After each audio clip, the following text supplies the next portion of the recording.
everyone, today I'm going to read The Tiny Seed by Carle. He's an awesome author and he actually wrote Papa Please Get the Moon for me. We read that in class and you guys love that book. So I hope you guys love this one as well. In this book, we are going to follow some seeds on an adventure. And we are going to learn that not all seeds get to change into a plant. So at the end of the book, I want you to tell me what are some of the reasons why that happens.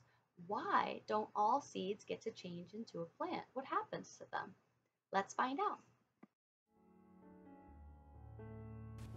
The Tiny Seed, written and illustrated by Carle. It is autumn. A strong wind is blowing. It blows flower seeds high in the air and carries them far across the land.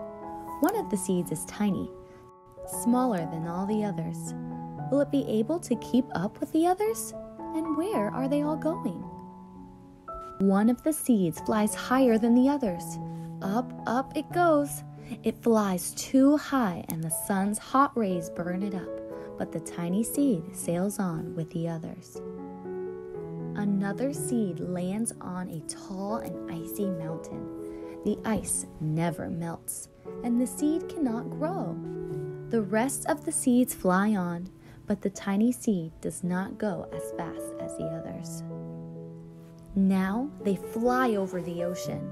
One seed falls into the water and drowns. The others sail on with the wind, but the tiny seed does not go as high as the others. One seed drifts down onto the desert. It is hot and dry, and the seed cannot grow. Now the tiny seed is flying very low, but the wind pushes it on with the others. Finally, the wind stops, and the seeds fall gently down on the ground. A bird comes by and eats one seed.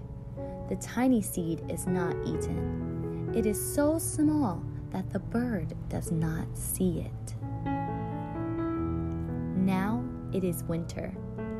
After their long trip, the seeds settle down. They look just as if they're going to sleep in the earth. Snow falls and covers them like a soft white blanket. A hungry mouse that also lives in the ground eats a seed for his lunch. But the tiny seed lies very still, and the mouse does not see it. Now it is spring. After a few months, the snow has melted. It is really spring. Birds fly by, the sun shines, rain falls. The seeds grow so round and full they start to burst open a little. Now they are not seeds anymore. They are plants. First, they send roots down into the earth. Then, their little stems and leaves begin to grow up toward the sun and air. There is another plant that grows much faster than the new little plants. It is a big fat weed, and it takes all the sunlight and the rain away from one of the small new plants, and that little plant dies. The tiny seed hasn't begun to grow yet. It will be too late. Hurry! But finally it too starts to grow into a plant. The warm weather also brings the children out to play. They too have been waiting for the sun in springtime. One child doesn't see the plants and he runs along and he breaks one. Now it cannot grow anymore. The tiny plant that grew from the tiny seed is growing fast, but its neighbor grows even faster. Before the tiny plant has 3 leaves, the other plant has 7, and look, a bud, and now even a flower. But what is happening? First, there are footsteps.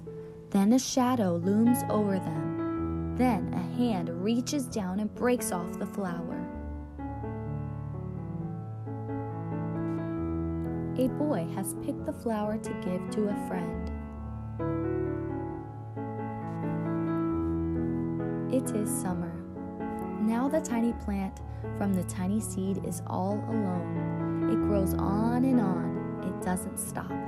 The sun shines on it and the rain waters it. It has many leaves. It grows taller and taller.